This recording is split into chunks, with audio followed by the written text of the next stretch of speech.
ताओ ते चिंग, लेखक लाओ त्से। ताओ एक रास्ता। ताओ जिसे जाना जा सके वह वास्तव ताओ नहीं है। नाम जिसे लिया जा सके वह नित्य नाम नहीं है। अगर इसका नाम है तो यह अन्य वस्तुओं की तरह है। नाम और रूप ही से सभी चीज़ों का अस्तित्व है, उत्पत्ति है। वास्तविकता को देखने के लिए इच्छाओं को त्याग दो, मिथ्या को देखने के लिए इच्छाओं को रहने दो। इनकी दोनों उत्पत्ति एक है, इनके नाम भिन्न है, फिर भी ये एक है। सोचो इस बारे में और तुम पता लगा लोगे। अगर कोई चीज़ खूबसूरत है तो कोई घृणित भी होगी ही। अगर कोई चीज़ अच्छी है तो कोई बुरी भी होगी ही। आप कुछ नहीं पा सकते बिना कुछ खोए। अगर कोई काम मुश्किल नहीं है तो कोई आसान भी नहीं है। कुछ चीज़ें ऊपर होती है तो कुछ चीज़ें नीचे होती है। तुम संगीत सुन रहे हो क्योंकि यह शोर नहीं है। आप प्रथम आते हो तो कोई बाद में भी आएगा। साधु मुनि अपना काम कर लेते हैं बिना एक भी अंग हिलाए। वे अपनी बात रख देते हैं बिना कोई शब्द कहे। जब विपत्तियाँ आती है वे धैर्य रखते हैं। उनके पास ज़्यादा कुछ नहीं होता, पर जो भी कुछ होता है वे उसका उपयोग करते हैं। वे कार्य करते हैं बिना किसी का समर्थन चाहे। जब कार्य पूर्ण हो जाता है तो वे अगले कार्य की ओर चले जाते हैं, क्योंकि वे इसके श्रेय की अपेक्षा नहीं करते, इसीलिए उनका कार्य पूर्ण रहता है। अगर आप अपनी बहुत प्रशंसा करते हैं तो लोग आपका समय खराब करेंगे आपके सामने अपना प्रभाव बनाने के लिए। अगर आप चीज़ों को हद से ज़्यादा महत्व देते हो तो आपको कोई नहीं पूछेगा। अगर आप लोगों को सिर्फ प्रसन्न देखना चाहते हो तो तुम उनको वास्तविकता से परे कर रहे हो। चीज़ों को हद से ज़्यादा महत्व मत दो, यह लोगों को आपसी कलह से बचाएगा। मूल्यवान चीज़ों को ज़्यादा भाव मत दो, यह लोगों को चोर बनने से बचाएगा। लोगों को ज़्यादा लालसा मत दो, यह उनके हृदय को संशय से दूर रखेगा। साधु मुनि नेतृत्व करते हैं लोगों के मन का संशय मिटाकर, वह उसको शांत करके और उनके हृदय का द्वार खोलकर। वे उनकी लालसाओं को कम करते हैं और उनको स्वयं पर भरोसा करना सिखाते हैं। वे उन्हें सिखाते हैं भूलना जो वे अब तक जानते हैं और जो वे चाहते हैं, ताकि कोई भी उनका बेवजह फायदा न उठा सके। हर वक्त चीज़ों की लालसा करना बंद करो और देखो कि क्या घटित हो रहा है। यहाँ पर कितनी ताओ है, तुम्हें जितनी चाहिए उससे कहीं ज्यादा। तुम्हें जितनी चाहिए सारी ले लो, यहाँ और भी होगी। तुम इसे देख नहीं सकते, पर यह है, यह हमेशा आसपास होती है। यह कहाँ से आती है? यह तो पूर्वजों के भी पूर्वज प्रतीत हो रही है। यह किसी का पक्ष नहीं लेती, यह अच्छे बुरे का फर्क नहीं करती। इसी तरह साधु मुनि भी किसी का पक्ष नहीं लेते, वे सबको एक समान समझते हैं। जगह जो कि है स्वर्ग और धरती के बीच में हवा की तरह है। उसका आकार बदलता है पर रूप नहीं। जितना यह चलती है उतनी ही यह बदलती है। दमदार बात में शब्द कम होते हैं, इसी तरह अपने उसूलों पर बने रहना चाहिए। ताओ एक शाश्वत रहस्य है और हर चीज का आरंभ ताओ से है। यह हर किसी के अंदर है, बस जरूरत है तो पहचानने की। यह कभी नहीं रुकती। क्यों? क्योंकि यह कोशिश नहीं कर रही किसी चीज को पाने की। साधु मुनि स्वयं को बाद में देखते हैं, इसीलिए तो वे सबसे आगे रहते हैं। वे चीजों पर निर्भर नहीं रहते, इसीलिए तो वे उन्हें रखने में सफल होते हैं। उन्हें चिंता नहीं होती जिस पर वे नियंत्रण नहीं रख सकते, इसीलिए तो वे हमेशा संतुष्ट रहते हैं। वे अपने को पूरी तरह से अलग रखते हैं, इसीलिए तो वे बचे रह जाते हैं। यह इसलिए नहीं कि वो निस्वार्थ है, इसीलिए कि वे स्वयं के प्रति जागरूक है। सही कार्य करना जल की तरह है, यह सबके लिए अच्छा है और बहता है वहां बिना किसी की परवाह किए। जहां वह जाता है ताओ की तरह। अपने पैर जमीन पर रखो और जागरूक रहो कि क्या जरूरी है, वहां रहो। जब लोगों को तुम्हारी आवश्यकता हो, कहो जिसका कुछ तात्पर्य हो। हर चीज के लिए तैयार रहो। करो जो तुम कर सकते हो जब उसको होना चाहिए। अगर तुम प्रतिस्पर्धा नहीं करोगे औरों के साथ तो कोई तुम्हारे साथ भी नहीं करेगा। ज्यादा भरने से अच्छा है समय रहते रुक जाना। अगर तुम ज्यादा पी लेते हो तो तुम नशे में धुत हो जाओगे। अगर तुम ज्यादा संपत्ति जमा करोगे तो तुम उसके अंदर आसक्त हो जाओगे। अगर तुम सिर्फ सफलता की कामना करोगे तो असफलता में उलझ जाओगे। जो तुम करना चाहते हो उसे करो, फिर आगे बढ़ जाओ। यही तो ताओ का रास्ता है। क्या तुम पकड़ जमा सकते हो अपने अहंकार पर और अब भी ताओ पर केंद्रित रह सकते हो? जो तुम करते हो अपनी जीवन शक्ति का संग्रह जीवन में अनुकूलशीलता पाने के लिए, क्या तुम बने हो एक बच्चे की तरह? क्या तुम स्वयं का निरीक्षण कर सकते हो और देख सकते हो कि तुम्हारे सामने क्या है? क्या तुम एक नेता हो सकते हो बिना खुद को व्यवस्थापक समझे? क्या तुम समझ सकते हो जो हो रहा है और क्या उसे होने दे सकते हो? क्या तुम भूल सकते हो जो तुम जानते हो और उसे समझ सकते हो जो वास्तविक है? क्या तुम पोषण कर सकते हो अपने लोगों का, उनको तुम्हारा कर्जदार समझे बिना? वस्तुओं को रख सकते हो बिना उनमें आसक्त हुए? कार्य कर सकते हो बिना उसके फल चाहे? नेतृत्व कर सकते हो हुक्म दिए बिना? यही तो सब सही करने का रास्ता है। एक पहिए के अंदर ताड़ियां होती है, पर वह एक खोखली नली के चारों तरफ घूमता है। एक बर्तन मिट्टी का बना होता है, पर हम जल उसके अंदर रखते हैं। एक घर ईंटों और लकड़ी से बना होता है, पर हम रहते तो दीवारों के बीच की खाली जगह में है। हम किसी वस्तु पर काम करते हैं और किसी चीज का इस्तेमाल करते हैं जो कि है कुछ भी नहीं। दृष्टि धुंधलाती है, ध्वनि बहराती है, इच्छाएं हृदय के साथ खेलती है और यह संसार हमारे मन के साथ। पर एक साधु मुनि इन सबको देखता है और जो वास्तविक है उसी पर एकाग्र रहता है। विजयी होना कभी कभी हारने जैसा बुरा भी हो सकता है। आत्मविश्वास आपको उतना ही झकझोर सकता है जितना कि डर। इसका क्या मतलब है कि जितना कभी कभी हारने जैसा बुरा भी हो सकता है। जब तुम हारे हुए होते हो तो तुम कोशिश करके ऊपर उठ सकते हो, लेकिन जब तुम ऊपर ही होते हो तो तुम जल्दी से नीचे गिरते हो। हार जीत की परवाह मत करो और जो तुम्हें करना है उसे करो। इसका क्या मतलब है कि आत्मविश्वास आपको उतना ही झकझोर सकता है जितना कि डर। डर आपको कई बार नुकसानदेह कार्य करने से रोक देता है, लेकिन अधिक आत्मविश्वास होने से आप में घमंड हो जाता है। गर्व से चलो पर घमंड मत करो। अपनी क्षमताओं को पहचानो और तुम्हें कोई भी वापस नहीं धकेल पाएगा। जो तुम कर सकते हो उसे करो, बाकी सब अपने आप होता जाएगा। तुम ताओ को देख नहीं सकते, चाहे कितने भी ध्यान से देखो। तुम उसे सुन नहीं सकते, चाहे कितने भी ध्यान से सुनने की कोशिश करो। तुम उसे पकड़ नहीं पाओगे, चाहे कितनी भी जोर से पकड़ो। इसको देखो, इसका कोई आरंभ नहीं है। इसके साथ चलो, इसका कोई अंत नहीं है। पर यह है, यह तुम में भी है और तुम्हारे चारों तरफ भी है। वर्तमान को समझो और तुम्हें आदिकाल तक का ज्ञान हो जाएगा। इसे ही कहते हैं वक्त की पहिया। प्राचीन साधु मुनि बहुत ही प्रभावशाली होते थे। वे बहुत ही मग्न होते थे, बहुत ही गहराई से विचार करते थे। हम इसको शब्दों में नहीं बता सकते कि वो कितने गहन थे। हम तो सिर्फ इस बारे में बातें करते हैं कि वे कैसे थे। वे सावधान होते थे जैसे कि एक बर्फ पर चलता हुआ आदमी। वे सतर्क होते थे जैसे कि एक जवान दुश्मन के इलाके में होता है। वे विनम्र होते थे जैसे कि एक मेहमान होता है। वे तेज होते थे जैसे कि एक बर्फ पिघलती है। वे समतल होते थे जैसे कि एक लकड़ी का टुकड़ा। उनका मन घाटी जितना गहरा होता था और उनका हृदय झरने के जल जैसा निर्मल। क्या आप ऐसी सहजता और निर्मलता का इंतजार कर सकते हैं इस संसार को समझने से पहले? क्या आप कार्य करने से पहले सही समय का इंतजार कर सकते हैं? जब आप फल की इच्छा के बिना कार्य करते हैं तब आप महान कार्य करते हैं। मन को साफ रखो, धैर्य रखो और देखो कि तुम्हारे चारों तरफ क्या घटित हो रहा है। हर चीज अपनी वास्तविक अवस्था में वापस जाती है। जो कुछ भी नहीं है शून्य है। मूल को जानने से शांति मिलती है। शांति मिलने से अपने प्रयोजन का ज्ञान होता है और इस ज्ञान के होने से स्थिरता मिलती है और इस स्थिरता से आत्मदृष्टि उत्पन्न होती है और हर चीज शून्य सदस्य हो जाती है और वह ताओ के साथ एक हो जाती है। अगर आप इसे नहीं समझते हो तो आप पहले ही गड़बड़ कर देते हो। अपनी मंजिल तक पहुंचने से पहले अगर आप इसे समझ जाते हो तो आपको पता होता है कि क्या करना है।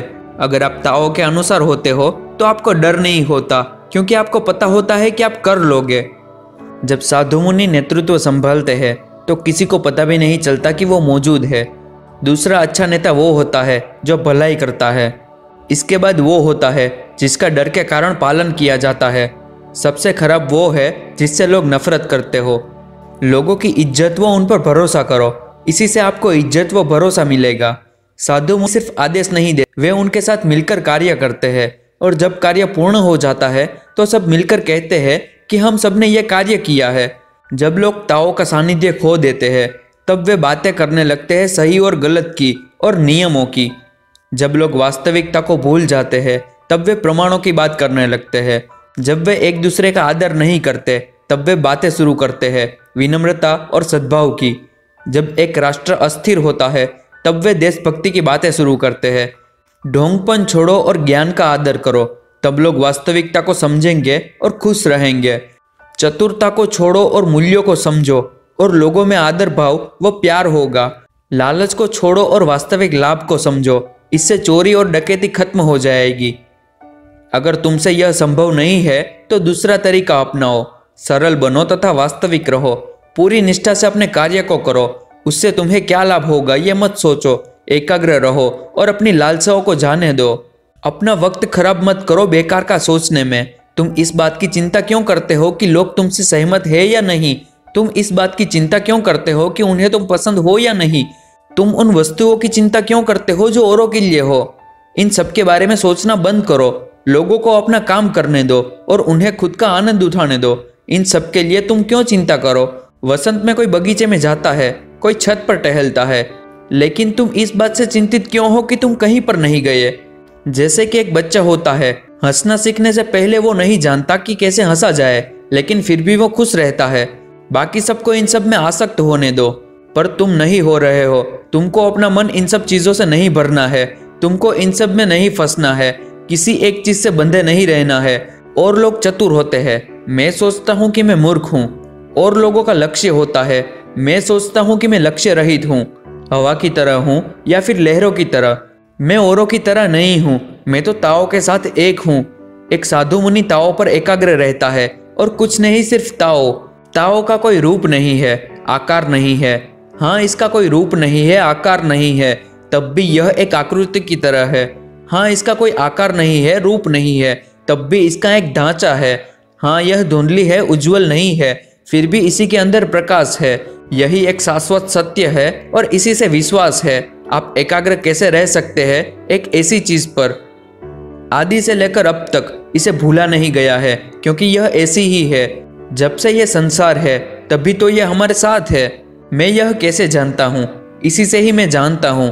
कभी कभी हार माननी पड़ती है, हमेशा जीतने के लिए झुकना पड़ता है, ऊंचा खड़े रहने के लिए। अगर तुम ज्ञान चाहते हो तो पहले अपने मन को खाली करो। अगर तुम इस दुनिया को जीतना चाहते हो तो पहले स्वयं को जीतो।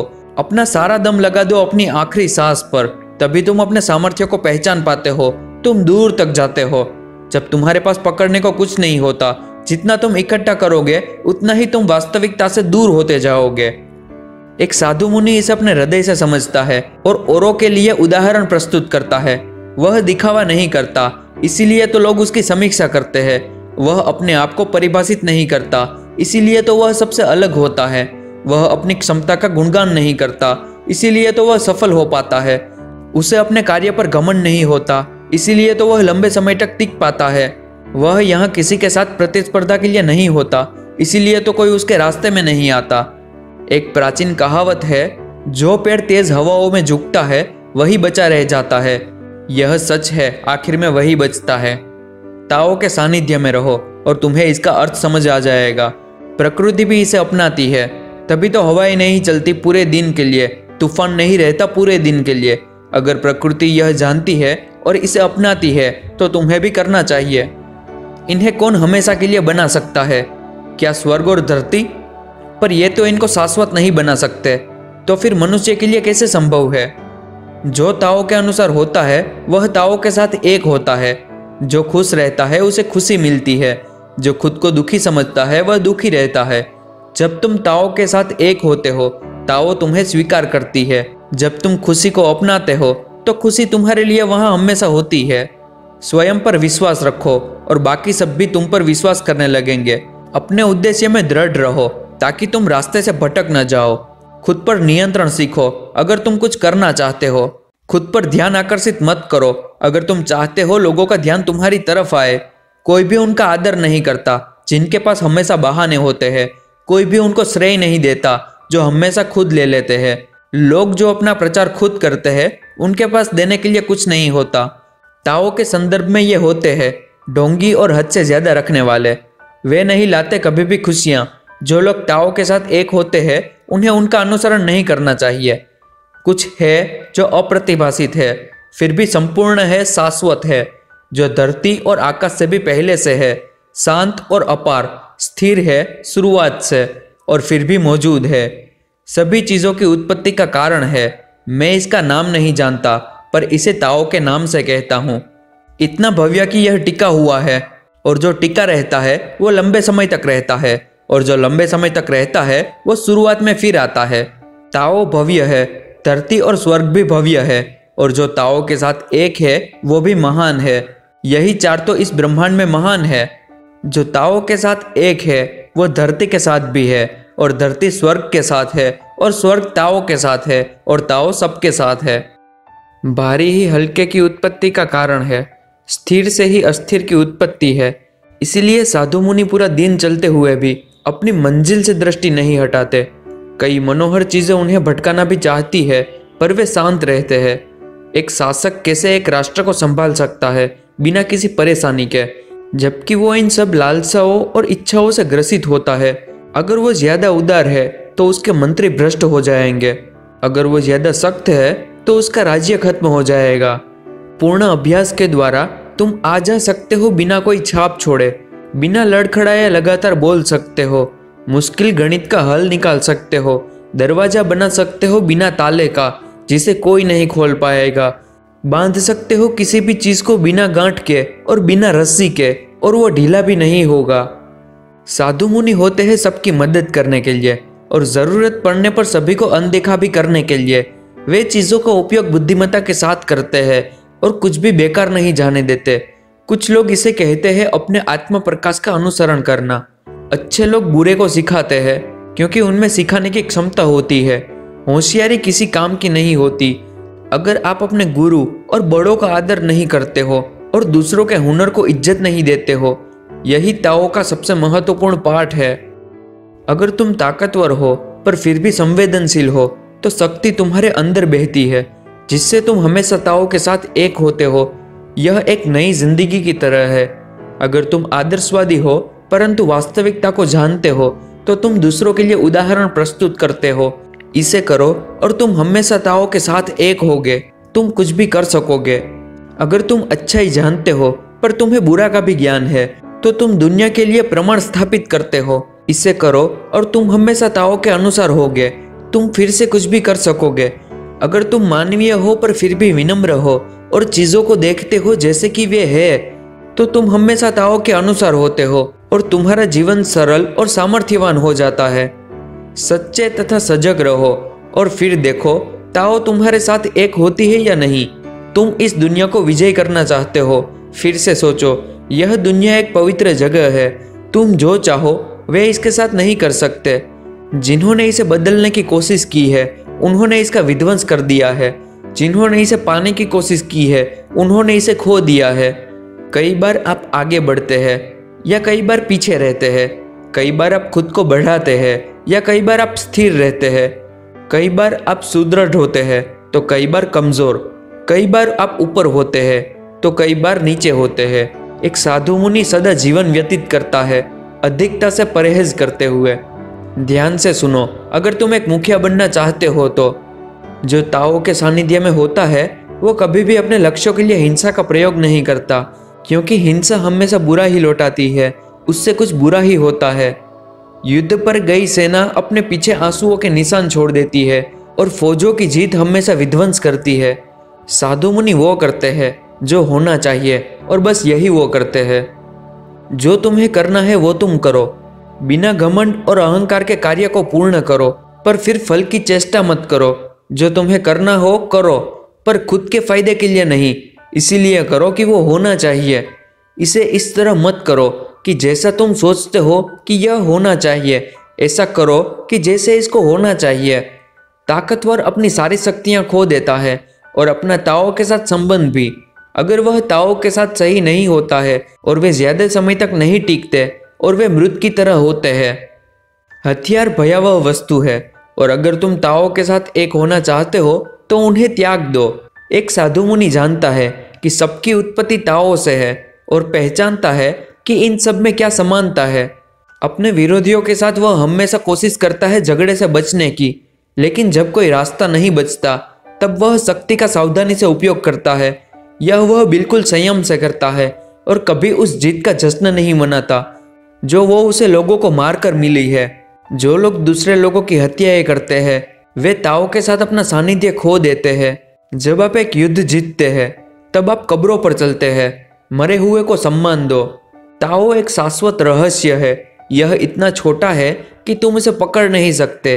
अगर एक मुखिया ताओ के साथ एक होता है तो बाकी सब उसे निर्विरोध अपनाते हैं और हर चीज सही हो जाती है। लोग सही चीज करते हैं बिना कुछ बताए। जब एक चीज के कई भाग किए जाते हैं तो उनको हर एक को एक नाम चाहता है। यहाँ पहले से ही बहुत से नाम है और भेद है। फिर हमें पता होना चाहिए कि हमें कहाँ रुकना है। इसके जानने से विपत्तियां नहीं आती।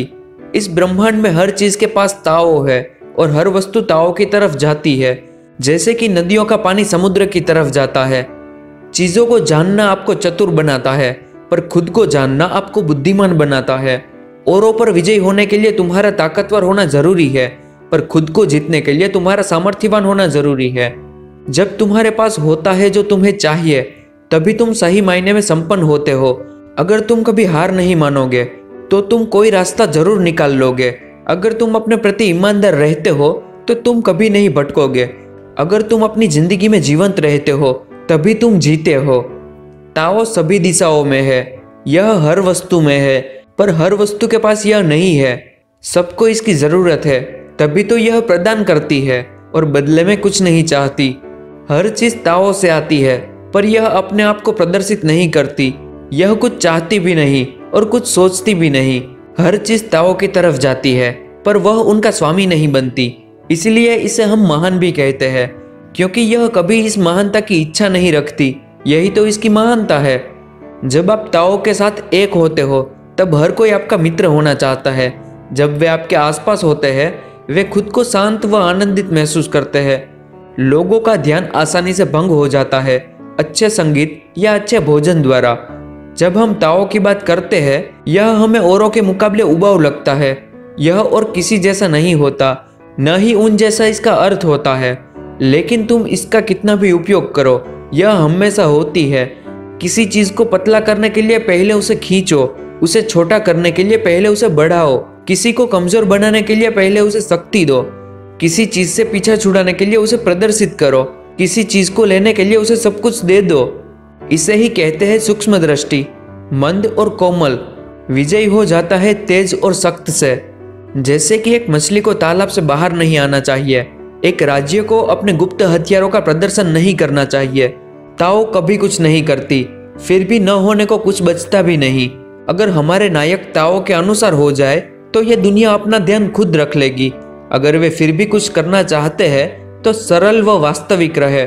सच्चे स्वरूप की सरलता होने से इच्छाएं नहीं होती और इच्छाओं के न होने से शांति मिलती है, और यह संसार प्रकृति के अनुसार ही सही रास्ते पर चलता है। धन्यवाद। One and only audio books. चलिए चलते हैं अध्याय 2 की तरफ, जो है द वर्च्यू, वह सामर्थ्य।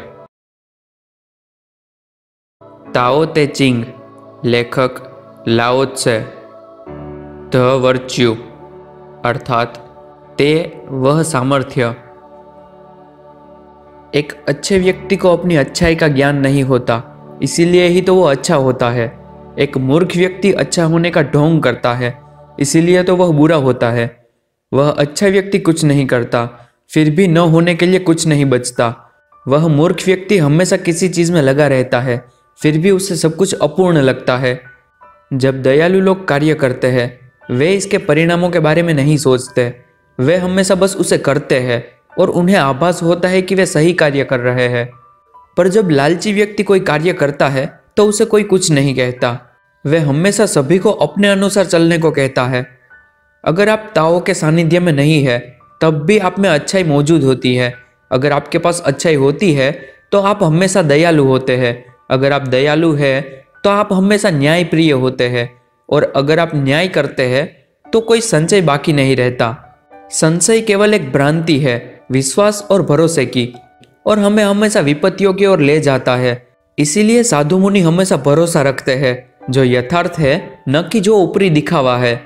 फल पर न कि फूल पर। सत्य है वे हमेशा वास्तविकता को महत्व देते हैं, दिखावे को नहीं। समय की शुरुआत से ही यह ताओ के सानिध्य में होने का मतलब है। ताओ ने स्वर्ग को सुंदर बनाया, ताओ ने धरती को दृढ़ बनाया, ताओ ने आत्मा को शक्ति दी। ताओ ने घटिया को उपजाऊ बनाया, ताओ ने जीवन प्रदान किया, ताओ ने शासक को अधिकार दिए।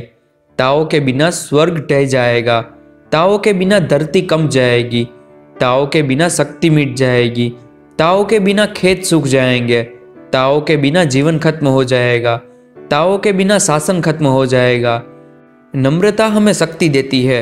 हमारे शासकों को भी ऐसा ही सोचना चाहिए। विनम्र बिना ब्रह्मांड के, क्या यही विनम्रता है? सुदृढ़ बनो, दिखावे के पीछे मत भागो, अपना प्रदर्शन मत करो, तमाशा मत बनाओ। ताओ वापस जा रही है, जहां से वो आई थी वह आगे बढ़ रही है बिना कोई कदम बढ़ाए।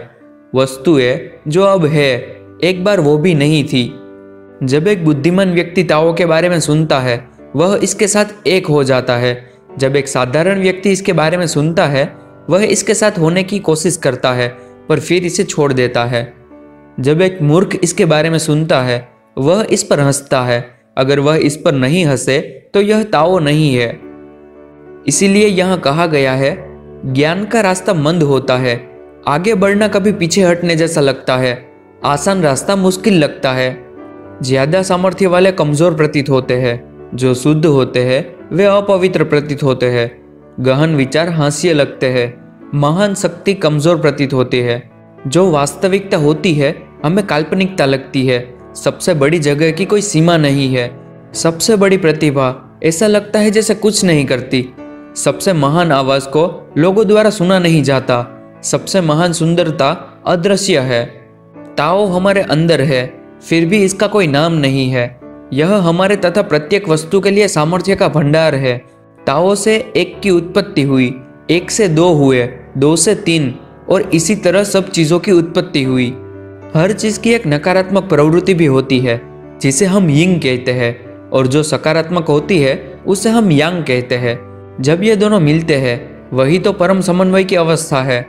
इस तरह विनम्र रहने से हमें फायदा मिलता है और लाभ चाहने से नुकसान होता है। हमारे पूर्वजों ने भी यही बताया है और मैं भी यही बता रहा हूँ। शक्तिहीन और बेकार कहा जाना मनुष्य को बुरा लगता है, किंतु साधु मुनि अपने आप को ऐसा ही बताते हैं। कोई खोकर पाता है तो कोई पाकर खोता है। औरों ने भी यही बताया है और मैं भी फिर से यही बता रहा हूँ। एक हिंसक व्यक्ति की मृत्यु भी हिंसक होती है। यह मेरी शिक्षा का सार है। इस ब्रह्मांड की सबसे कोमल वस्तु काबू पा लेती है सबसे सख्त पर। वह जिसमें कुछ नहीं होता पहुंच सकता है कभी भी। अब मैं निष्काम कर्म का मूल्य कहता हूँ। बिना शब्दों के ज्ञान और बिना कर्म के कार्य, यह बहुत कम को ही समझ आता है। क्या ज्यादा जरूरी है, ख्याति या अच्छाई? किसे तुम ज्यादा चाहते हो, पैसे को या फिर जीवन को? क्या ज्यादा खतरनाक है, हारना या जीतना? अगर तुम इच्छाओं और संग्रह में पूरी तरह लिप्त हो तो ये तुम्हारी जिंदगी में कठिनाई लाएंगे। अगर तुम वस्तुओं का संग्रह करते हो तो तुम उन्हें एक दिन खो दोगे। अगर तुम जानते हो कि तुम्हारे पास काफी है तो तुम इससे बच जाते हो। अगर तुम संयम और संतोष का अभ्यास करते हो तब तुम विपत्तियों से मुक्त रहते हो। और यही सफलता का रहस्य है। बड़ी सफलताएं प्रतीत होती है शुरू में गलतियों की तरह, पर तुम बाद में उसमें सफल हो जाते हो। जो चीजें पूर्ण होती है वे चीजें पहले खाली दिखती है, लेकिन बाद में तुम उन पर विश्वास करने लगते हो। सरल रास्ता टेढ़ा लगता है और प्रतिभावान व्यक्तियों का उत्थान कठिनाइयों से ही होता है, और सबसे बुद्धिमान व्यक्ति हमेशा शांत रहते हैं। जब सर्दी होती है तब तुम गर्माहट की तरफ जाते हो, जब गर्मी होती है तब तुम ठंडा होना चाहते हो। पर कैसी भी परिस्थिति हो, जब तुम धैर्य रखते हो तुम इस संसार को तुम्हारे लिए अपने चारों तरफ पाते हो। जब ये दुनिया ताओ के साथ एक होती है, घोड़ों का खाद जमीन को उपजाऊ बनाता है। जब यह दुनिया ताओ के साथ एक नहीं होती है, उन्हीं घोड़ों को युद्ध में ले जाया जाता है। आधिपत्य स्थापित करने से घातक कुछ नहीं है, इच्छाओं से खतरनाक कुछ नहीं है, लालच से भयावह कुछ नहीं है। जब तुम जानते हो कि जो तुम्हारे पास है वह काफी है, तब तुम्हारे पास हमेशा काफी होता है। तुम्हें अपना कमरा त्यागने की जरूरत नहीं है यह समझने के लिए कि इस संसार में क्या हो रहा है। तुम्हें खिड़की के बाहर झांकने की भी जरूरत नहीं है इसके सौंदर्य का अनुभव करने के लिए। जितना इसके लिए तुम भटकोगे उतना कम तुम जानोगे। साधु मुनि ऐसे नहीं भटकते हैं, वे तो जानते हैं। वे केवल वस्तुओं को देखते नहीं है, वे उन्हें समझते हैं। वे कुछ भी नहीं करते और कार्य भी हो जाता है। हम ज्यादातर प्रयत्न करते हैं हर दिन कुछ नया सीखने का, पर अगर हमें ताओ के साथ एक होना है तो हमें हर दिन इनमें से कुछ न कुछ भुलाना होगा, त्यागना होगा। हमें इन्हें तब तक त्यागना होगा जब तक कि हमारे पास कुछ न बचे, और जब हमारे पास कुछ नहीं बचेगा तब हमारे कार्य पूर्ण होगा। सभी घटनाओं को उनके प्रवाह के अनुसार होने दो और सब कुछ तुम्हारे अनुसार हो जाएगा। अगर तुम अपनी इच्छाओं को पूर्ण करने की कोशिश करते हो तो तुम कभी सफल नहीं होते। साधु मुनि खुद को सुनने के लिए नहीं कहते, वे तो दूसरों की बातों को सुनते हैं। वे अच्छे लोगों के साथ अच्छे होते हैं और बुरे लोगों के साथ भी अच्छे होते हैं। यह तो वास्तविक अच्छाई है। उनका भरोसेमंदों पे भरोसा होता है और जो भरोसेमंद नहीं होता उन पे भी भरोसा होता है। यही तो सच्चा विश्वास है। वह अपने को इस दुनिया के लिए पूरी तरह न्योछावर कर देता है, लोगों में विश्वास बनाने के लिए और उन्हें एक करने के लिए। लोग उसको गौर से देखते हैं क्योंकि वह एक बच्चे की तरह आश्चर्य से होते हैं। जो लोग पाना चाहते हैं लंबी जिंदगी का रहस्य, वो जल्दी ही मरते हैं क्योंकि उनका शरीर उनकी जिंदगी पर आधारित होता है और उनके मृत्यु के कारण पर, क्योंकि वे सोचते हैं एक स्वस्थ शरीर ही जिंदगी के लिए काफी है। जबकि कहा गया है एक व्यक्ति जो जिंदगी को समझता है पूरी तरह से, चल सकता है घने जंगलों में बिना डर के और युद्ध मैदान में बिना हथियार के, बिल्कुल कवच रहित। जंगली जानवर और हथियार इसे मार नहीं सकते। हाँ, मैं जानता हूँ इसका क्या मतलब है। वह मारा नहीं जा सकता क्योंकि वह अपने उस स्थूल शरीर में होता ही नहीं है। हर चीज की उत्पत्ति ताओ से होती है, उनका शक्ति द्वारा पालन होता है। वे तत्वों की बनी होती है और वातावरण द्वारा उन्हें ढाला जाता है। हर चीज ताओ का आदर करती है और इसकी शक्ति को समझती है। यह ऐसी ही है। ताओ सबको जीवन प्रदान करती है और इसकी शक्ति इसका पोषण करती है, उनका ध्यान रखती है और उनको बढ़ने में सहायता करती है, उनकी रक्षा करती है और उनको सुकून देती है। किसी चीज को पाओ बिना उसमें आसक्त हुए, कार्य को करो निस्वार्थ होकर, नेतृत्व करो बिना आदेश दिए। यही ताओ की शक्ति का रहस्य है। हर चीज की शुरुआत ताओ से होती है। वह सभी की जननी है। अगर आप माँ को जानते हो तो आप बच्चों को भी जानते हो। अगर आप बच्चों को जानते हो तो आपको माँ का ध्यान रहता है। आपको जिंदगी में किसी से डरने की जरूरत नहीं है। चुप हो जाओ और शांत रहो और तुम्हारी जिंदगी खुशियों से भर जाएगी। अगर तुम हर वक्त कुछ न कुछ बोलते रहते हो, किसी चीज में लगे रहते हो, तो तुम्हारे लिए कोई उम्मीद नहीं है। इसमें अंतर्दृष्टि चाहती है वस्तुओं की सूक्ष्मता को समझने के लिए। इसमें सामर्थ्य चाहता है आराम से इसके साथ ढलने के लिए। इस सामर्थ्य का उपयोग करो अपनी अंतर्दृष्टि को देखने के लिए और तुम्हें हमेशा शांति मिलेगी। इस रास्ते से हम ताओ के साथ एक हो सकते हैं। अगर मेरे पास थोड़ी सी भी अंतर्दृष्टि है तो मैं ताओ के साथ एक बनने की कोशिश करूंगा। मेरा अकेला डर इससे दूर होने का होगा। यह इतना मुश्किल भी नहीं है, पर लोग अपना ध्यान आसानी से इस पर से खो देते हैं। जब राजा का कोष खजाने से भरा होता है तब उसकी प्रजा के खेत खरपतवार से ग्रसित होते हैं और राज्य में भोजन की तंगी होती है। आज हम देखते हैं अच्छी पोशाकों में सजे धजे लोगों को जो कि लालची होते हैं और रखते हैं तेज हथियार और खुद को भोगते हैं अच्छे खाने और मदिरा द्वारा। उनके पास उससे कहीं अधिक होता है जितना कि उन्हें चाहिए। वे तो डाकू लुटेरों की तरह है। यह बिल्कुल भी ताओ का रास्ता नहीं है। जब कोई चीज दृढ़ता से स्थापित होती है उसे उखाड़ा नहीं जा सकता। जिसे मजबूती से पकड़ा गया होता है वह फिसल नहीं सकती। यह उपाधित होती है पीढ़ी दर पीढ़ी। स्वयं को सामर्थ्य से विकसित करो और सामर्थ्य वास्तविक होगा। अपने परिवार को विकसित करो और संपन्नता चारों तरफ होगी। अपने गांव को विकसित करो और संपन्नता और बढ़ेगी। अपने राष्ट्र को विकसित करो और संपन्नता संपूर्ण होगी। संपूर्ण ब्रह्मांड को विकसित करो और यह हर जगह होगा। एक व्यक्ति को व्यक्ति की तरह देखो जैसे तुम हो। एक परिवार को परिवार की तरह देखो जैसे कि तुम्हारा हो। एक गांव को गांव की तरह देखो जैसे कि तुम्हारा हो। एक राष्ट्र को राष्ट्र की तरह देखो जैसे कि तुम्हारा हो। ब्रह्मांड को एक संपूर्ण ब्रह्मांड की तरह देखो। मैं यह सब कैसे जानता हूँ? बस मैं जानता हूँ।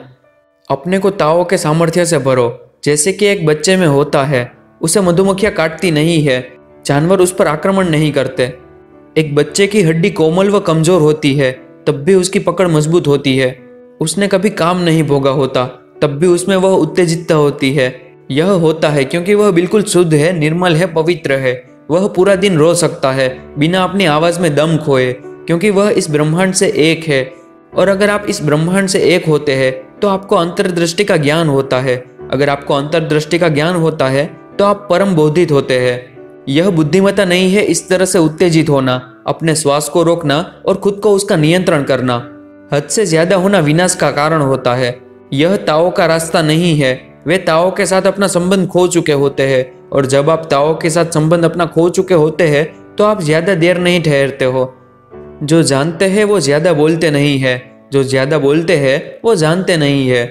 चुप रहो और शांत रहो, शांत रहो और चिंताओं को जाने दो। लोगों के नजरों में खुद को प्रदर्शित मत होने दो। इस ब्रह्मांड के साथ एक बनो और ताओ के साथ एक बनो।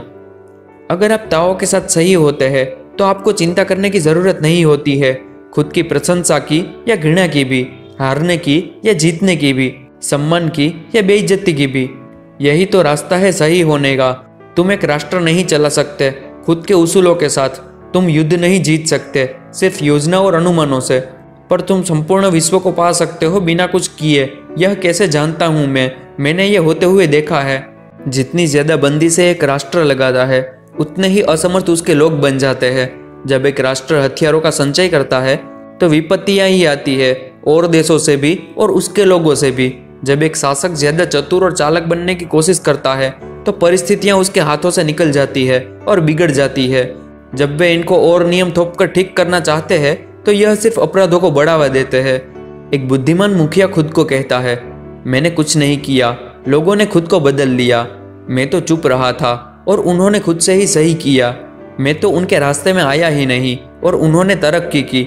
मैंने कुछ नहीं चाहा और वे सदा जीवन व्यतीत कर रहे हैं। जब एक राष्ट्र पर सौम्य तरीके से शासन किया जाता है तो लोग सादा व सहज रहते हैं, पर जब सरकार सख्त और लोभी होती है तो लोग अपना समय लगाते हैं उसको हटाने के लिए। दुख तो वह है जो सुख पर टिका हुआ है, और सुख वह है जिसमें दुख छिपा हुआ है। कौन जानता है कि भविष्य में क्या है, सुख या दुख? क्या इनमें से एक भी चीज संपूर्ण नहीं हो सकती है? जिसे आज उचित समझा जाता है बाद में वह अनुचित हो जाती है। सही लगने वाले आभासों में कई बार छिपी होती है बेईमानी और घृणा। बहुत पहले से ही लोग फंसे हुए हैं इस भ्रम में। इसीलिए साधु मुनि तेज होते हैं पर पेने नहीं, धारदार होते हैं पर नुकीले नहीं। वे सरल होते हैं पर अस्वाभाविक नहीं, वे शानदार होते हैं पर दिखावी नहीं। नेतृत्व संयम और सहजता पर आधारित होता है। संयम और सहजता का अभ्यास करो और तुम ताओ के सामर्थ्य के साथ होगे। अगर तुम ताओ के साथ सही होते हो तो कुछ भी नामुमकिन नहीं है। अगर कुछ भी नामुमकिन नहीं है तो इसकी कोई सीमा नहीं है जो तुम कर सकते हो। अगर उसकी कोई सीमा नहीं है तो जो तुम कर सकते हो, उस समय तुम वास्तव में एक सही मुखिया होते हो और तुम इस पर ठहर पाते हो। मेरे इस परामर्श को याद रखो। अगर तुम एक मुखिया होना चाहते हो, दृढ़ रहो। जैसे जड़ें जितनी गहरी होती है मिट्टी में उतनी ही मजबूत होती है। यह बहुत ही गहन है तथा एक हमेशा रहने वाली ताओ का बुनियाद है। जब एक राज्य को ताओ के अनुसार शासित किया जाता है और आप भी ताओ के अनुसार होते हो तो तुम्हें बुरे लोगों से भयभीत होने की कोई जरूरत नहीं होती। ऐसा नहीं है कि बुरे लोगों के पास शक्ति नहीं होती, पर वह शक्ति स्वयं तुम्हें नुकसान नहीं पहुंचाती, और एक बुद्धिमान मुखिया की तरह वह भी कभी किसी को नुकसान नहीं पहुंचाता। अगर राजा और उसकी प्रजा किसी को भी एक दूसरे से डर न हो तो इससे उसका राज्य फलता फूलता है। एक बड़ा राष्ट्र छोटे राज्यों को शासित करता है, खुद को लचीला व विनम्र बनाकर। जैसे कि सारी नदियां बहती है अपने से नीचे स्थान वाले समुद्र की तरफ। इससे लोगों का स्वाभाविकता से विश्वास होगा अपने राष्ट्र के प्रति। जननी प्रकृति हमेशा शांत व धैर्यवान रहती है उत्तेजितता के शांत होने के लिए। इस तरह एक बड़ा राष्ट्र अगर अपने आप को लचीला विनम्र रखता है छोटे राज्यों को शासित करने के लिए, तो वह लोगों के दिलों पर राज करता है और वे राज्य खुद की इच्छा से उसका हिस्सा बन जाते हैं। और जब एक छोटा राष्ट्र खुद को लचीला विनम्र रखता है बड़े राष्ट्र से पेश आते वक्त, तो वह उससे बड़े राष्ट्र का विश्वास जीत लेता है और बड़े राष्ट्र का संरक्षण पाता है। इसीलिए जो विजेता बनना चाहते हैं उन्हें झुकना भी पड़ता है, क्योंकि झुककर ही वे विजेता बन पाते हैं। एक बड़ा राष्ट्र चाहता है सिर्फ एकता और संपन्नता अपने लोगों की, जबकि एक छोटा राष्ट्र चाहता है एक बड़े राष्ट्र का हिस्सा होना। अब जब दोनों की इच्छा पूर्ण हो जाती है जो वे चाहते हैं, इसीलिए हम कह सकते हैं कि यह अच्छा होता है खुद को नीचा रखना, अर्थात विनम्र और लचीला रखना। हर सजीव वस्तु पाती है अपनी ऊर्जा ताओ से। अच्छे लोग ताओ की अहमियत का आदर करते हैं, जबकि मूर्ख और घमंडी नहीं करते, पर ताओ उनको भी ऊर्जा प्रदान करती है। कुछ लोग पाते हैं ताकत और ख्याति उनके विशिष्ट शब्दों द्वारा, कुछ पाते हैं उनके अच्छे कर्मों द्वारा, पर ताओ तो सबके लिए है, सिर्फ शक्तिमान के लिए नहीं। इसीलिए किसी को नीचा मत समझो। ताओ के साथ समाविष्ट होना अच्छा होता है, एक राजा बनने से या फिर धन संपन्न होने से। साधु मुनि क्यों ताओ का आदर सत्कार करते हैं? क्योंकि जब तुम ताओ के साथ होते हो, तुम पाते हो जो तुम्हें चाहिए और परेशानियां तुम्हें खोज भी नहीं सकती। इसीलिए यही तो सबसे बड़ा सामर्थ्य है इस संसार में। शांत रहो और अपनी इच्छाएं त्याग कर कर्म करो। अपने लाभ के बिना कार्य को देखो, चखो बिना स्वाद की चाह के। इसी तरह छोटे और बड़े को भी समझो और कम और ज्यादा को भी, और जो दयालु नहीं है उसके लिए भी दयालु बनो। हर दिन की जिंदगी की कद्र करना सीखो। छोटी छोटी चीजों पर ध्यान दो। छोटे से शुरुआत करो, फिर उसे बड़ा करते जाओ। जब तुम्हें लोग परेशानियां दे, उन्हें जाने दो। हर चीज को बांट कर देखो और उसके छोटे हिस्सों के रूप में कार्य पूर्ण करो, इससे पहले कि वो विपत्ति न बन जाए। सही तैयारी से बड़े मुश्किल कार्य भी आसानी से पूर्ण हो जाते हैं। हर बड़ी शुरुआत छोटे छोटे कदमों से होती है। साधु मुनि ज्यादा बड़े काम की शुरुआत नहीं करते, जितना कि वो संभाल नहीं पाए। इसीलिए तो वे हर चीज को कर सकते हैं। जितना तुम दे सको उससे ज्यादा का वादा मत करो और किसी कार्य को कमतर मत आंको। इससे तुम स्वयं ही अपनी मुश्किलों को बढ़ा रहे हो। साधु मुनि हमेशा पहले से ही जागरूक होते हैं, कार्य में होने वाली बाधाओं से भी। इसीलिए तो उन्हें उनका सामना नहीं करना पड़ता। जो शांत है उसे आसानी से दबोचा जा सकता है। विपत्तियों को शुरू होने से पहले ही खत्म किया जा सकता है। नाजुक चीज को आसानी से तोड़ा जा सकता है और छोटी चीजों को आसानी से खोया जा सकता है। परिस्थितियों का सामना करो, इससे पहले कि वो विपत्ति बन जाए। हर चीज को सरल रखो, पहले कि वो उलझ जाए। हर पेड़ पहले एक बीज होता है। हर बड़ी इमारत की शुरुआत एक पत्थर से होती है। कई मील का सफर एक कदम से शुरू होता है। जब आप अत्यधिक कठोरता से कोशिश करते हैं, आप अपने ही लक्ष्य से भटक जाते हैं। वस्तुओं से लगाव रखोगे तो तुम्हें नुकसान पहुंचेगा उनके खोने से। साधुजन सहज होते हैं, इसीलिए तो वे कभी असफल नहीं होते। वे चीजों में आसक्त नहीं होते, इसीलिए तो वे उन्हें कभी नहीं खोते। लोग ध्यान हटा लेते हैं जब कार्य पूरा होने को होता है। आखिरी पड़ाव को भी उतनी ही अहमियत दो जितनी कि पहले कदम को दी थी, और इससे तुम्हारा ध्यान नहीं भटकेगा। साधुजन इच्छाओं से मुक्त होने की सोचते हैं। वे मूल्यवान वस्तुओं का संग्रह नहीं करते। वे स्वयं के विश्वासों से बंधे नहीं होते। वे उस पर ध्यान देते हैं जिसको हर किसी ने नकार दिया होता है। वे इस संसार को ताओ के साथ सही होने में मदद करते हैं, लेकिन वो किसी चीज को बदलने का प्रयास भी नहीं करते। पुराने समय में जब नायक ताओ के साथ सही होते थे, वे लोगों को उपदेश नहीं बांटते फिरते थे। वे तो बस उनके जीवन को सरल और सहज रखते थे। जो आदमी सब कुछ जानता है, उसे कुछ सिखाया नहीं जा सकता। मुखिया जो चतुर होने की कोशिश करता है, वे परिस्थितियों को बिगाड़ देते हैं। जो नायक चीजों को सरल रखते हैं, वे ही उनको सही ढंग से रख पाते हैं। अगर तुम समझ गए तो तुम ताओ की रहस्यमय शक्ति को समझ गए। इस प्रकार की शक्ति बहुत ही ताकतवर होती है और बहुत ही गहन होती है। यह होने वाली हर चीज को भेद सकती है। एक समुद्र बड़ा होता है उसमें बहने वाली सैकड़ों नदियों से, और वो बस इंतजार करता है जो वो नदियां लाती है। अगर एक साधु को लोगों को सही दिशा दिखानी है तो उसे विनम्रता से पेश आना होगा। अगर उसे उनकी अगुवाई करनी है तो उनको उनके पीछे पीछे चलना होगा। अगर तुम उनकी अगुवाई करना चाहते हो तो पता लगाओ कि वे कहाँ जाना चाहते हैं। इस तरह जब वह साधु नेतृत्व करता है, तब लोग अपने अधिकारों और अपने को दबा हुआ नहीं समझते हैं। लोग ऐसे मुखिया को चाहते हैं जो उनको उत्पीड़ित किए बिना उनकी रक्षा करे। वे हमेशा ऐसे मुखिया का साथ देते हैं क्योंकि वह मुखिया कोशिश नहीं करता किसी के साथ स्पर्धा की, इसीलिए कोई और भी उसके साथ स्पर्धा नहीं करता। हर कोई स्वर्ग के अंदर कहता है कि मेरी ताओ भव्य है तथा सबसे अलग है, क्योंकि यह भव्य है, इसीलिए तो यह सबसे भिन्न है। अगर यह सबसे भिन्न नहीं होती तो बहुत पहले ही समाप्त हो गई होती। जिंदगी में 3 मूल्य सबसे जरूरी है: सहानुभूति या लोगों के प्रति दया भाव, सहजता या किसी वस्तु के महत्व को समझना, नम्रता या किसी के साथ स्पर्धा नहीं करने से। साहस आता है लोगों के साथ सहानुभूति दिखाने से, दया भाव दिखाने से। उदारता आती है वस्तुओं का वास्तविक महत्व जानने से। नेतृत्व की क्षमता आती है उनके साथ विनम्र रहने से। पर इन दिनों हर कोई होना चाहता है बहादुर, बिना किसी सहानुभूति के। होना चाहता है उदार, बिना जीवन में सहजता के। नेतृत्व करना चाहता है बिना विनम्रता की समझ के। इससे कुछ अच्छा नहीं हो सकता। अगर तुम लोगों से आगे होना चाहते हो तो उनको दया भाव दिखाओ।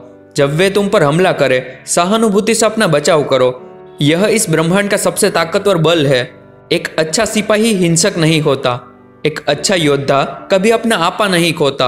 एक महान विजेता कभी दूसरों को चुनौती नहीं देता। एक अच्छा मुखिया विनम्र होता है। किसी को नौकरी पर रखने का सबसे अच्छा तरीका है तुम उसके साथ रहकर काम करो। यही तो शक्ति है असंघर्षित होने की। इसे कहते हैं उन्हीं की शक्ति को उपयोग में लाना। इसे समझा जाता है प्रकृति के साथ सही तालमेल बनाना। यही तो परम वास्तविकता का एक रूप है। एक पुरानी फौजी कहावत है, मैं एक आक्रमण का सामना करना चाहूंगा न कि पहले उसे करना। मैं एक कदम पीछे बढ़ाना चाहूंगा आगे बढ़ाने से पहले। इसे कहते हैं बिना चले प्रगति करना। दुश्मन का सामना करना बिना उस पर आक्रमण किए। सशक्त होना बिना हथियारों के। जब आप अपना बचाव करते हैं बिना कोई बल दिखाए तो आप अपने प्रतिद्वंदी को लड़ने के लिए कुछ नहीं छोड़ते। अपने दुश्मन पर आक्रमण करना, जो कि आपने बहुत ही कमतर आंका था, सबसे महंगी गलती होती है। जब दो शक्तियां आपस में टकराती है तो विजेता वही होता है जो इनसे होने वाले नुकसान व पीड़ा को समझता है। मेरे ताओ के ये शब्द आसान है समझने के लिए और अभ्यास करने के लिए, लेकिन फिर भी ये संसार न ही इन्हें समझता है न ही इनका अभ्यास करता है। मेरे ताओ के इन शब्दों में सूक्ष्म सत्य विद्यमान है। मेरे द्वारा किए गए कर्म ताओ के दिखाए गए रास्ते के अनुसार है। लोग यह नहीं समझते, इसीलिए तो वे ताओ को नहीं समझते, और जितना वे ताओ को नहीं समझते हैं उतना ही और गूढ़ रहस्य ताओ हो जाती है। यही कारण है कि साधु मुनि सरल और सहज तरीके से जीते हैं। अपने ज्ञान को अपने अंदर समेटे गहराई से। मिथ्या अज्ञान को जानना समर्थ है, ज्ञान को न जानना कमजोरी है। अगर कोई पीड़ित है पीड़ा से तो वह असल में पीड़ित नहीं है। साधु मुनि पीड़ित नहीं होते क्योंकि वे तो इस पीड़ा को पीड़ित कहते हैं। जब आप कोई भी भय नहीं दिखाते हैं तो ये ब्रह्मांड आपको कुछ न कुछ देता है जिससे आपको सच में भय हो। जब लोग आदेशों का आदर नहीं करते हैं तो यह एक बड़ी भूल होती है। लोगों को मत सताओ और उन पर रोक मत लगाओ। उन्हें होने दो जो उन्हें होना चाहिए, और इससे तुम हमेशा उनके तरफ होगे। साधु मुनि हमेशा स्वयं को जानते हैं पर वे इसे किसी को प्रदर्शित नहीं करते हैं। वे खुद को चाहते भी है पर वे जानते हैं कि उनके जीवन का क्या मूल्य है, क्या उद्देश्य है। वे इस सब को जाने देते हैं और जो है उस पर ध्यान लगाते हैं। एक बहादुर और आवेशित व्यक्ति या तो मारेगा या मर जाएगा, लेकिन एक बहादुर और धैर्यवान व्यक्ति हमेशा लोगों की जिंदगी बचाने की सोचेगा। अब सोचो इनमें से कौन बहादुर है और कौन नुकसानदायक। प्रकृति क्या चाहती है कौन जान पाया है। इसलिए साधु मुनि परिचित होते हैं इस सूक्ष्मता से और इस प्रकृति के रास्ते की गहनता से। इसी तरीके से ताओ कार्य करती है। यह अपने आप को बढ़ावा नहीं देती और फिर भी यह सफल हो जाती है। यह चुपचाप अपना काम कर लेती है और हमेशा कुछ करती है। इसे आहत नहीं किया जा सकता। जब यह चाहती है तब यह आती है। यह कभी जल्दबाजी नहीं करती, यह हमेशा समय पर आती है। स्वर्ग का जाल बहुत बड़ा है, इसमें बहुत बड़े छेद भी है, फिर भी उनमें से कुछ नहीं फिसलता। जब लोगों में मौत का डर नहीं रहता तब कोई कोशिश नहीं करता उन्हें मौत से डराने की। अगर लोग अपनी जिंदगी का मूल्य समझे और अपराधियों को सजा दी जाए तो कौन हिम्मत करेगा अपराध करने की। जन्म और मृत्यु तो इस प्रकृति के नियमों द्वारा यमराज के हाथ में है। जो लोग इसे नियंत्रण में करना चाहते हैं और यमराज से बदलना चाहते हैं, यह तो वैसा ही है जैसे कि एक मुख्य बढ़ई को लकड़ी काटने के लिए कह दिया जाए। जो ऐसा करते हैं, बढ़ई को लकड़ी काटने के लिए कहते हैं, उनके ऐसे कम ही मौके होते हैं जब उनके हाथों को चोट नहीं पहुंचती। लोग भूखे मरते हैं क्योंकि सरकारें उन पर ज्यादा कर लगाती है। लोग विद्रोही बनते हैं क्योंकि सरकार अपने अनुसार उन्हें चलाना चाहती है। वे निरर्थक जिंदगी जीते हैं क्योंकि सरकार उनसे सब कुछ ले लेना चाहती है। जो लोग जानते हैं जिंदगी को जीना, वे बुद्धिमान होते हैं उनसे जो अपनी जिंदगी को मूल्यहीन समझते हैं। एक बच्चे का शरीर कोमल और नाजुक होता है, एक मृत कठोर व रूखा होता है। पेड़ और पौधे मुलायम और उनमें सारा सार होता है। सूखी पत्तियां मुरझाई और रूखी होती है। अगर तुम सख्त और कड़े हो तो तुम एक मृत की तरह हो। अगर तुम कोमल और लचीले हो तभी तुम वास्तव में जिंदा हो। जिन सिपाहियों को मरने तक का लड़ना सिखाया जाता है वे मरते हैं। जो पेड़ आंधी में नहीं झुकता वह टूटता है। एक महत्वपूर्ण कहावत है, जितनी तेजी से वे आए उतनी ही तेजी से वे गए। सख्त और ताकतवर असफल हो जाते हैं, विनम्र और कमजोर जीत जाते हैं। ताओ का स्वरूप एक धनुष की प्रत्यंचा खींचने जैसा है। जब बहुत जोर से खींच दिया जाता है तो उसे वापस दबाया जाता है ताकि वह टूट न जाए। जब बहुत आराम से खींचा जाए तो उसे और खींचने की जरूरत होती है। बहुतायत को कम किया जाता है, कम को फिर से भरा जाता है। ताओ जहां है वहां से वह ऊर्जा लेती है और जहां होनी चाहिए वहां भेजती है। पर ज्यादातर लोग लेते हैं उनसे जिनके पास बिल्कुल भी नहीं है, ताकि जिनके पास सब कुछ है उनके पास और हो सके। तो इनमें से ज्यादा उदार कौन है? जो ताओ के स्पर्श में होता है। वे करते हैं कार्य को उसका आश्रय लिए बिना, वे उसे कर लेते हैं और फिर आगे बढ़ जाते हैं। वे उसका प्रदर्शन करने में विश्वास नहीं रखते। जल से ज्यादा कोमल और लचीला कुछ भी नहीं है, फिर भी समय आने पर वह बड़ी से बड़ी चट्टानों को भी काट देता है। इसी तरह एक कमजोर एक ताकतवर को हराता है और एक कोमल जीत सकता है एक सख्त पर। हर कोई इसे जानता है, तो फिर इसे अपने जीवन में क्यों नहीं अपनाता? प्राचीन मुनि कहा करते थे, लोगों की समस्याओं को समझो और तुम उनके मुखिया बन सकते हो। इस संसार की समस्याओं को समझो और तुम एक साधु बन सकते हो। कभी कभी सत्य बोध करने वाले शब्द प्रतीत होते हैं, यथार्थ जीवन में उसका उल्टा। जब दो विद्रोहियों के बीच शांति स्थापना के बाद उनमें आपसी तनाव फिर भी बचा रहता है, तो क्या यह एक पूर्ण कार्य हुआ है? तो हम इसे पूरी तरह से एक अच्छा कार्य किस तरह से कह सकते हैं? इसीलिए एक साधु मुनि अपने अंदर विकसित करता है आत्मविश्लेषण की भावनाओं और अनुशासन, और अपने कार्यों का किसी और पर दोष नहीं मढ़ता। इस तरह वह लोगों को बहुत कुछ देता है, पर कभी किसी चीज की मांग नहीं करता। इस प्रकार एक समर्थ व्यक्ति कार्य करता है बिना कुछ अपेक्षा रखे, और एक असमर्थ व्यक्ति कार्य करता है हमेशा उनसे लाभ की अपेक्षा से। ताओ का स्वरूप भेद रहित है, वह हमेशा किसी से भी भेदभाव नहीं करती और दयालु और विनम्र लोगों से सहानुभूति रखती है। मैं हमेशा कल्पना करता हूँ एक ऐसे छोटे से देश की जहाँ बहुत कम लोग रहते हो और उन्हें मशीनों की जरूरत न हो। अपना काम तेजी से करने के लिए वे अपनी जिंदगी को गंभीरता से ले और हमेशा अपने घरों के पास रहे। हालांकि उनके पास उनके गैरेज और उनकी नाव हो, पर वे कहीं न जाए। वे वहीं रहे जहाँ पर वे रहते हो। उनके पास हथियार हो सकते हैं, पर वे उनको छिपा कर रखते हैं तालों में। उनके ऊपर बहुत कम जिम्मेदारियां हो। उनको कभी अपने कार्यों की सूची न बनानी पड़े। याद करने के लिए कि उन्हें क्या करना है, वे सादा भोजन और सादे कपड़े पहने, सहजता से रहे और हमेशा अपनी रीति रिवाजों को जिंदा रखे। और वे बेशक पड़ोस में आपस में इतनी नजदीक रहते हो कि उन्हें कुत्तों का सुर भी सुनाई दे, पर उन्हें एक दूसरे से कोई तकलीफ न हो और वे वहीं पर जीवन व्यतीत करे और वहीं प्राण त्याग दे। सत्य बनावटी नहीं होता है, बनावटी शब्द सत्य नहीं होते हैं। सत्य वचन कड़वे होते हैं, मधुर वचन हमेशा सत्य नहीं होते हैं। शिक्षित व्यक्ति हमेशा समझदार नहीं होते और हर समझदार व्यक्ति शिक्षित नहीं होता। अच्छे लोग बहस नहीं करते और जो बहस करते हैं वो अच्छे नहीं होते। साधु लोग वस्तुओं में आसक्त नहीं होते, वे हमेशा लोगों के लिए अच्छे कार्य कर रहे होते हैं। इसलिए उनके पास और कुछ भी होता है लोगों को देने के लिए, और वे देते हैं जो कुछ भी उनके पास होता है। इसीलिए तो उनके पास सब कुछ ज्यादा होता है। अगर तुम ताओ के सानिध्य में रहना चाहते हो तो लोगों की मदद करो और उन्हें चोट मत पहुंचाओ। साधु लोग हमेशा लोगों के साथ काम करते हैं, उनके साथ स्पर्धा नहीं करते। इस पुस्तक को पूरा सुनने के लिए धन्यवाद। One and only audio books.